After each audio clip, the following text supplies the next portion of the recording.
20h sur les antennes de la télé Futur Média. Mesdames, Messieurs, bonsoir et c'est parti pour le sommaire de cette édition. Éliminatoire CAN 2017, le Sénégal fait le plein, 6 matchs, 6 victoires. Les Lions ont battu la Namibie par 2-0 au stade Léopold Sédar Senghor. Nous serons en ligne avec Pape Farah Gning. L'élection des membres du Haut Conseil des collectivités territoriales, l'école Mame Yacine Diagne, prête à accueillir les électeurs ce 4 septembre. L'établissement compte 3 bureaux de vote. Le matériel électoral est déjà sur place. Première réaction de Ousmane Sonko depuis sa révocation. L'inspecteur des impôts et des domaines dit n'avoir toujours pas reçu la notification de sa révocation. Il considère même que ce décret n'existe pas. Clôture des vacances citoyennes édition 2016. Le Premier ministre tire un bilan satisfaisant. Mohamed Boun Abdallah Dionne annonce une hausse du budget de promotion de l'auto-emploi de 3 milliards. Il sera porté à 10 milliards de francs CFA. Colère des artisans de Ngaye Mékhé. Il dénonce la manière dont le maire réclame le paiement des patentes. L'édile de la localité lui estime que son action est fondée sur une base juridique. Voilà pour les titres. Le développement, c'est tout de suite.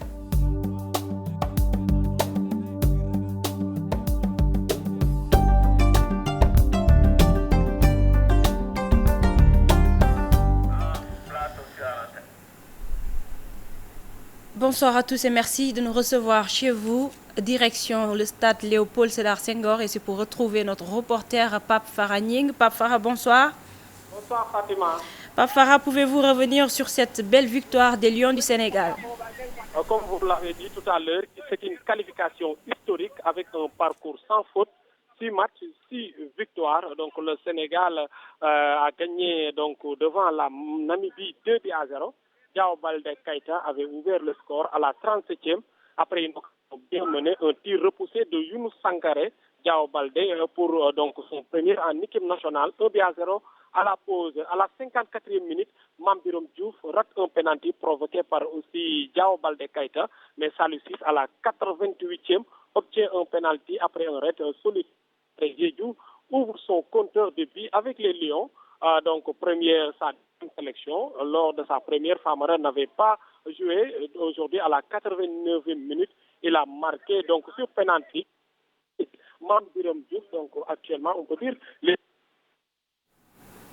contre le Cap-Vert pour les éliminatoires mondiales donc 2018. Pour vous dire donc l'équipe nationale, le jeu reste à vraiment c'était si on peut oser dire ça. Lors de la seconde période, l'équipe nationale du Sénégal a été dominée. Même Aliou Cissé avait procédé quelques changements. Ce qu'il avait dit, lors de départ, il y avait des changements. Mais Cheikh Ndoye était donc rentré pour un peu calmer le milieu du jeu, pour un peu ratisser. Mais avec cette équipe nationale, malgré la qualification, ça reste beaucoup à faire, Fatima. Pape Farah Gning, merci. Élection des membres du Haut Conseil des collectivités territoriales dans le département de Dakar. L'école Mame Yacine Diagne, choisie comme centre de vote avec 3 bureaux, s'apprête à accueillir les électeurs. Le matériel électoral est déjà sur place. Les forces de l'ordre garant de la sécurité également. Le HCCT, une bonne chose selon Souti Touré. Toutefois, l'ancien ministre de la décentralisation dit qu'il aurait souhaité le retour du Sénat. Souti Touré que vous voyez sur ces images. Le Haut Conseil des collectivités territoriales, bientôt installé. Cette institution vient s'ajouter au Conseil économique, social et environnemental. Avant ces 2 institutions, nous avions le Sénat. Existe-t-il un lien entre ces différentes institutions? Éléments de réponse dans ce reportage signé Ibou Diouf, Léa Niafouna. Le Sénat, le Haut Conseil économique et social, puis environnemental, le nouveau Haut Conseil des collectivités territoriales, tous des institutions qui ont vu le jour pour la consolidation de la démocratie et de la bonne gouvernance. Il faut voir une continuité, il faut voir une harmonisation de tous les efforts qui sont faits depuis que nous sommes nés, depuis notre indépendance, pour améliorer et approfondir la démocratie. Maintenant, il s'agit d'un développement inclusif, porté à la base, au sommet. C'est maintenant, les politiques sont déterminées par les plans locaux de développement qui sont réalisés par les conseillers eux-mêmes. Avec ces institutions de la République, de nombreuses réformes ont été entreprises. Personnes qui y sont, qu'elles soient élues ou qu'elles viennent de la nomination de M. le Président de la République, devraient être des experts, capables de soutenir, de créer et de soutenir un débat de haut niveau sur ce que toute personne démocrate souhaite, c'est améliorer la gestion de nos institutions. Avec l'acte 3 de la décentralisation, le Haut Conseil des collectivités territoriales va essayer de satisfaire à une demande sous-régionale. J'y ajoute que le Haut Conseil n'est pas une création ex nihilo. Ça suit un processus qui est à la fois impulsé par les cités et les gouvernements locaux unis d'Afrique, mais aussi une forte recommandation, une préconisation très forte de l'Union africaine. Le Sénégal a connu toutes ces institutions. Le Haut Conseil des collectivités territoriales, le nouveau venu, avec sa mission et d'autres combats. Ibou Diouf, merci. Nous parlons de tout à fait autre chose. Ousmane Sonko dit avoir appris sa révocation dans la presse. L'inspecteur des impôts et des domaines dit n'avoir encore pas reçu la notification de sa révocation. Il a tenu ses propos ce matin lors d'une rencontre organisée par des économistes sur la gouvernance sobre et vertueuse du président Sall, un régime qui pour le président de PASTEF n'a jamais respecté ses promesses. Fatou Bintou Conté. C'est par voie de presse qu'il a appris sa révocation. Le leader du parti PASTEF dit être nullement surpris de son limogeage. Nous avons appris la nouvelle par voie de presse, ce qui est une autre anomalie ou bizarrerie dans ce dossier, puisque c'est un acte administratif qui fait grief individuel. Donc j'aurais dû être le principal et le premier destinataire. Et vous avez observé que le gouvernement l'a d'abord balancé à la presse et fait inédit pour la première fois. Immédiatement après, le gouvernement sort un communiqué pour même citer une jurisprudence datant de 1964, je crois, et essayer d'orienter les futures décisions judiciaires. Ousmane Sonko n'a pas été tendre avec le régime de Macky Sall. Le leader de PASTEF juge que le chef de l'État n'a respecté aucun de ses engagements depuis son accession au pouvoir. Et nous l'avons apprécié en démarrant par ce que le président Macky Sall, le candidat Macky Sall avait promis aux Sénégalais. Vous avez vu que je suis parti du programme Yonou Yokote et tout ce qui avait été promis en termes de mesures d'amélioration de la gouvernance. Et chacune de ces mesures, j'ai pu démontrer que ça n'a pas fait l'objet d'application depuis que le président Macky Sall est président du Sénégal, c'est-à-dire depuis 4 ans. Le président du parti PASTEF appelle ainsi les gouvernants à répondre à ces différentes interpellations sur les maux du pays. Nous considérons simplement que c'est un dossier qui révèle en tout cas la véritable face du régime qui nous gouverne, qui a tendance en tout cas à ruer sur les brancards, à essayer d'attaquer les adversaires politiques, au lieu de répondre dans le fond. Parce que vous aurez remarqué que jusqu'à présent, aucune réponse n'a été apportée sur les questions de fond que j'ai posées. Pour les prochaines joutes électorales, le leader de PASTEF, Ousmane Sonko, compte y participer avec son parti pour marquer sa pierre à l'édifice. Vacances citoyennes 2016, c'est fini. Le bilan est satisfaisant selon le Premier ministre Mohamed Boun Abdallah Dionne. Pour la prochaine édition, le chef du gouvernement annonce une augmentation du budget. La cérémonie de clôture s'est déroulée ce matin en présence de nos reporters Birama Thior, Moudou Diop. Je vous invite à ne point faire de cet engagement civique et citoyen un comportement circonstanciel. L'heure est au bilan des vacances citoyennes 2016. Pour les prochaines éditions, le budget alloué à ces activités connaîtra une hausse considérable. Une promesse du chef du gouvernement. C'est toujours pour moi d'intenses moments de communion avec la jeunesse citoyenne de notre pays. Vous avez vu dans le film tout à l'heure ce qui se fait à travers les fermes et à travers les domaines agricoles communautaires. Vous avez vu dans ce film ce qui se fait en matière de promotion de l'auto-emploi avec ce budget de 3 milliards et qui sera apporté à 10 milliards dans le budget très bientôt. Bilan plus que satisfaisant. En 33 jours, 78 visites et activités ont été réalisées, 8 937 km parcourus, un effort qui réjouit bien le président du Conseil national de la jeunesse. La caravane a visité des écoles réhabilitées, des établissements sociaux réhabilités. La caravane a visité des sites de reboisement à la Grande Muraille Verte, les mangroves. La caravane a participé à la sensibilisation sur les IST, les mariages précoces, les grossesses précoces. Quelque part, les vacances citoyennes ont fini d'être que des vacances pour les jeunes. Ce sont des vacances pour toutes les populations du Sénégal. C'est dans une ambiance très détendue que s'est déroulée la cérémonie de clôture des vacances citoyennes. Plusieurs troupes sont passées sur le podium, un fait qui atteste de la diversité culturelle. Biramachor, merci. Restauration des droits des hôteliers. La Confédération démocratique des syndicats libres du Sénégal vient en renfort au syndicat autonome de l'hôtelier, syndicat qui fait désormais partie de la CDSL. Ibrahim Sarr, secrétaire général de la Confédération, annonce une plainte au BIT, Bureau international du travail. C'est par rapport aux subventions octroyées à 4 organisations syndicales. La CDSL était en congrès ce matin, compte rendu avec Alassane Ba, Léa Niafouna. La CDSL, au chevet des travailleurs du syndicat autonome de l'hôtellerie, restauration, casino, café, bar, ce nouveau-né dont les membres souffrent de beaucoup de difficultés. Des difficultés liées bien sûr à la précarité de l'emploi, à l'emploi abusif des extras, la main-d'œuvre journalière, aussi à des maigres salaires. C'est là où ils ont demandé l'augmentation conséquente des salaires. Il faut déplorer, même le condamner, que le Sénégal refuse de ratifier cette convention qui supprime le système d'équivalence, aussi bien dans l'hôtellerie, dans le secteur du gardiennage et agents de sécurité, que dans le secteur de l'agroalimentaire. Il faut aussi se battre pour l'augmentation de la prime de nourriture, la prime de logement dans ce secteur.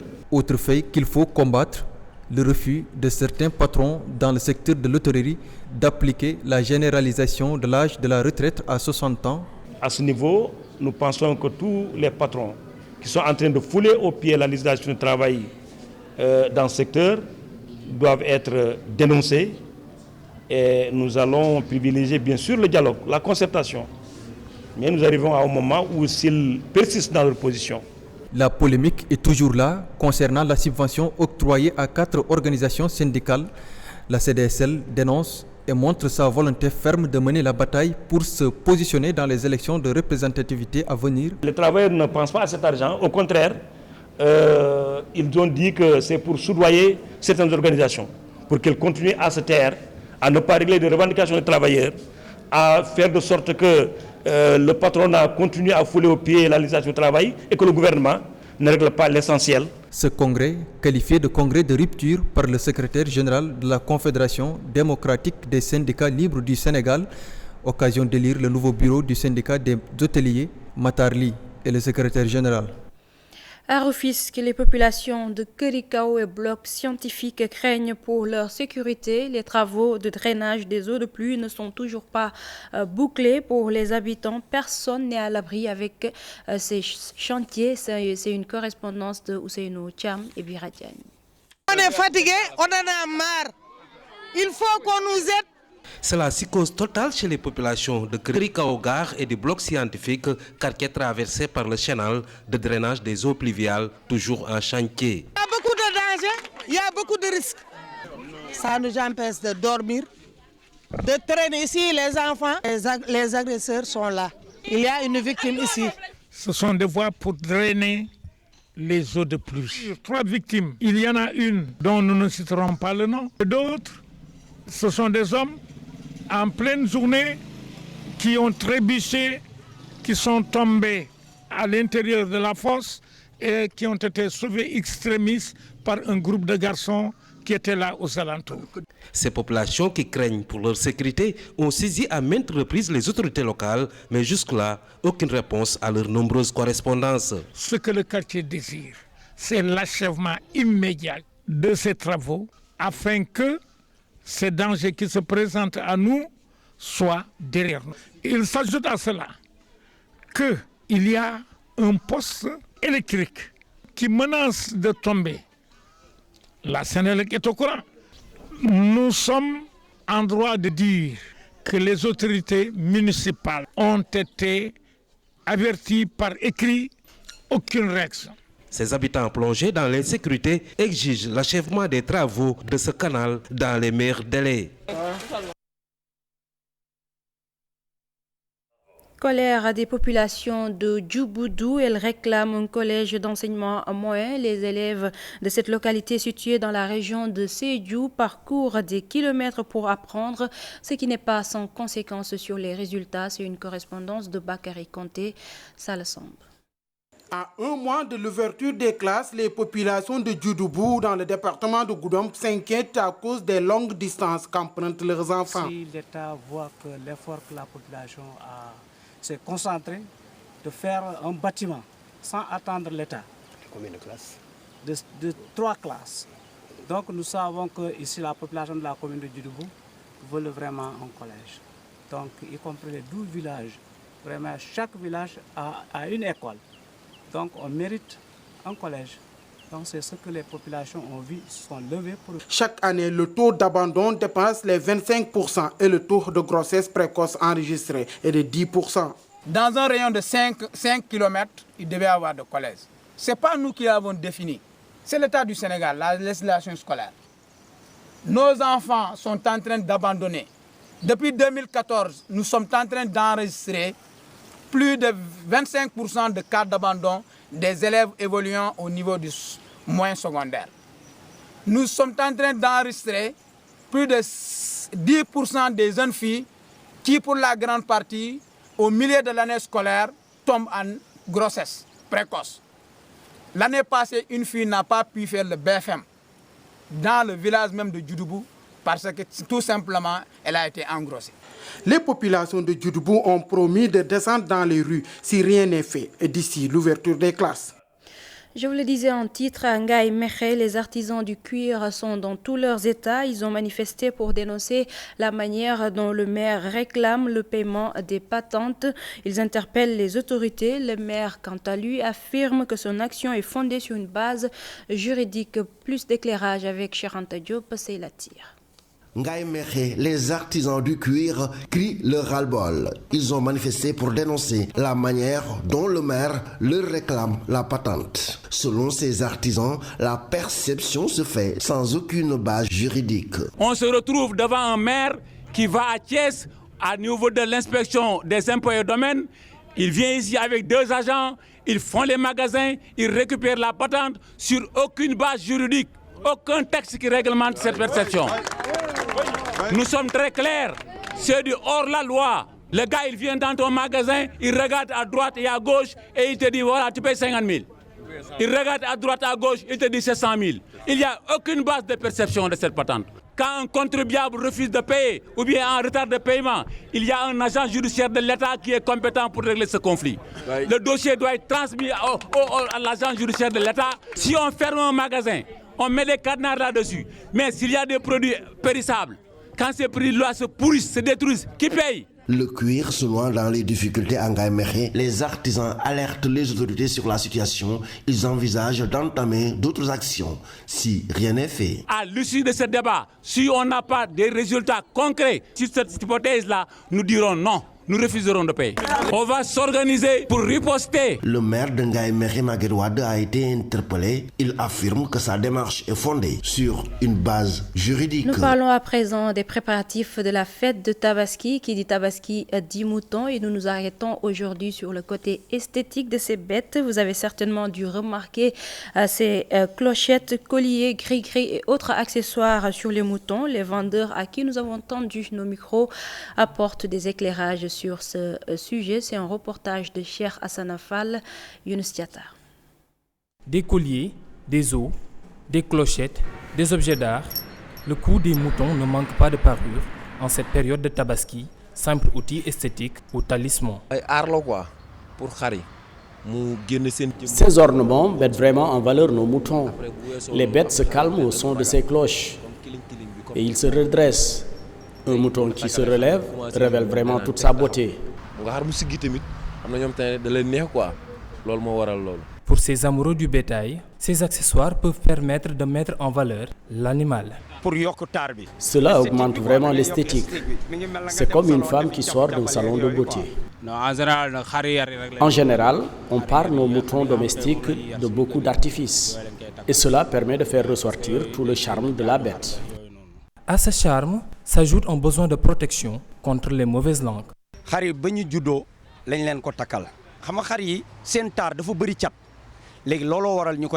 La tabaski, c'est dans quelques jours. D'ici là, les éleveurs useront de tous les moyens pour rendre ces bêtes plus belles et faire du profit. Fête de la Tabaski, toujours les tailleurs en pleine préparation. Ils se frottent les mains en cette période et bon nombre d'entre eux sont payés au quotidien par leurs employeurs. C'est le cas de Boubacar Fall, un tailleur établi à Komiko, un quartier de Ouakam. Nos reporters Maïmouna Ndiaye et Jafar Abba l'ont rencontré au reportage. Il vient de coudre sa première tenue de la journée. Ceux qui empruntent les rues de la cité Komiko de Ouakam le connaissent bien. Boubacar Obey Fall est reconverti en tailleur journalier depuis 2015. Un métier qui nourrit son homme le temps d'une tabaski. Je viens tous les jours à 8h pour repartir à 19h. Parfois, je continue jusque tard dans la soirée, 1h ou 2h du matin. Le paiement, c'est par vêtements cousus et tout est négocié. On peut me proposer une somme qui ne m'arrange pas. Dans ce cas, je décline l'offre. Entre 2000 et 4000 francs le vêtement cousu, le père de famille peut même avoir plus de commandes. Normalement, la journée, je couds 5 tenues ou plus. C'est un peu différent si on m'embauche à temps plein durant la tabaski, par exemple. Je peux même travailler des heures supplémentaires. Tout est calculé. Eid el-Kébir rime avec dépenses. Boubacar a sa propre stratégie. Moi, je préfère que mon patron garde tout mon argent jusqu'à la veille de la tabaski pour ne pas que je le gaspille. Cela me permettra d'acheter le mouton. Sous la supervision de son patron, le tailleur journalier ne veut rater aucune explication. La concentration est de mise. 4 milliards de francs CFA sont mobilisés pour sauver la langue de Barbarie. Le président Macky Sall a trouvé un financement pour la protection et la récupération de plusieurs maîtres sur la plage de Guet-Ndar. À l'annonce et de l'adjoint au maire de Saint-Louis, Aliou Diop, d'ajouter que les techniciens de l'équipe municipale ont procédé à une prise de contact pour le démarrage des travaux. Je vous propose de l'écouter au micro de nos correspondants à Saint-Louis, Ousseynou Diop, Abibsek. Ces études ont été faites en collaboration avec l'entreprise Eiffage qui est ici présente et les études ont montré qu'on peut protéger ces quartiers tout en récupérant beaucoup d'espace sur la plage. Une technique a été proposée pour le faire sur une longueur de 3,5 km. Et M. le maire a fait le plaidoyer nécessaire pour avoir le soutien du chef de l'État qui a donné toutes les instructions pour qu'un montant d'un peu moins de 4 milliards soit mobilisé pour protéger la berge de Saint-Louis. C'est le lieu donc de vraiment rassurer les populations que les travaux vont démarrer dans les meilleurs délais pour d'abord protéger les populations, mais ensuite récupérer beaucoup d'espace entre les habitations et la mer parce que les techniques actuelles permettent de faire ce travail. Plus tard, les travaux vont démarrer quand? Tout à l'heure, j'ai demandé à l'entreprise, cette visite était une visite de prise de contact. Ils vont commencer les études. Ils disent que les études vont prendre un mois et demi. Et après les approvisionnements pour commencer le travail proprement dit de protection dans 4 mois. Mais bien avant, ils vont venir commencer à s'installer dans un délai de 2 mois pour leur base chantier et les différents accès pour pouvoir faire le travail. Nous restons dans le nord du pays et c'est pour parler du désenclavement de l'île à Morphil. L'État du Sénégal met sur la table 300 millions de francs CFA. Les travaux vont démarrer très bientôt. C'est une vieille doléance des populations du département de Podor qui trouvent ainsi satisfaction. Un reportage Ousseynou Diop, Abibsek. Dans la région de Saint-Louis, particulièrement dans le département de Podor, l'État va mobiliser 300 milliards de francs CFA dans plusieurs projets. Les populations réclament l'accélération des travaux pour le désenclavement de l'île à Morphil. Cette doléance n'est pas entrée dans l'oreille d'un sourd. L'État rassure, les travaux vont démarrer dans les meilleurs délais. L'étude est faite, les projections sont faites, les financements sont bouclés avec la BAD et le gouvernement sénégalais. Même l'indemnisation des occupants de l'assiette de cette route a été faite, donc il reste l'effectivité des machines sur l'assiette de la route. Au cours d'un forum économique organisé par les cadres et responsables de la paire de l'arrondissement de Gamadi-Sarré autour des projets du chef de l'État, les autorités ont expliqué l'état d'avancement des travaux, même si on note quelques ratés dans le déroulement du volet communication. On a l'impression que le gouvernement ne travaille pas. C'est une impression. Donc c'est un problème de communication. Mais ici, c'est une autre forme de communication. Venir dans l'intérieur du pays, aux côtés des populations, expliquer le pourquoi un projet n'a pas avancé, pourquoi aussi on pense à notre projet, etc. etc. C'est une autre forme de communication. Pour soulager les populations de l'île à Morphil, le chef de l'État a dépêché sur place des émissaires au-delà de la route classée au rang des priorités. D'autres projets ont été exécutés par le chef de l'État. Comment faire pour améliorer la mobilité? Comment faire pour permettre la mise en place de matériel lourd pour l'agriculture? Comment faire pour améliorer avec des pistes de production l'accès au périmètre? Un montant de 300 milliards de francs CFA est dégagé pour désenclaver l'île à Morphil. La première route va relier Médina Ndiadbé, Saldé, Kaskas, Pété. Le second axe routier va partir de Médina Ndiadbé, Kaskas, Demet, Alouar et Ndioum. Paysans et partisans, itinéraire d'une organisation de travailleurs ruraux, c'est le titre du nouvel ouvrage de Mamadou Diouf, ancien président de la CSA. Dans son livre, l'auteur analyse le parcours du syndicat des cultivateurs, éleveurs et maraîchers. Pour lui, un pays ne peut se développer sans ses acteurs. Plus de détails avec Aïssatou Paye, Léa Niafouna. Paysans et partisans, itinéraire d'une organisation de travailleurs ruraux. Le nouveau livre de Mamadou Diouf, une tentative d'organisation du monde rural en vue d'une meilleure implication dans les processus de décision. Tenu à partager une expérience d'organisation des travailleurs ruraux. Agricoles au Sénégal ne peuvent pas se faire sans le point de vue des vrais acteurs que sont les travailleurs ruraux. Et donc là, et pousser également la CSA à aller œuvrer pour la constitution d'un véritable front des travailleurs ruraux, parce que nous avons à notre sein un syndicat des ingénieurs agronomes et des techniciens de l'agriculture et de l'élevage, un syndicat d'agriculteurs, un syndicat d'éleveurs. Il faut les mettre ensemble pour créer une grande fédération des travailleurs ruraux.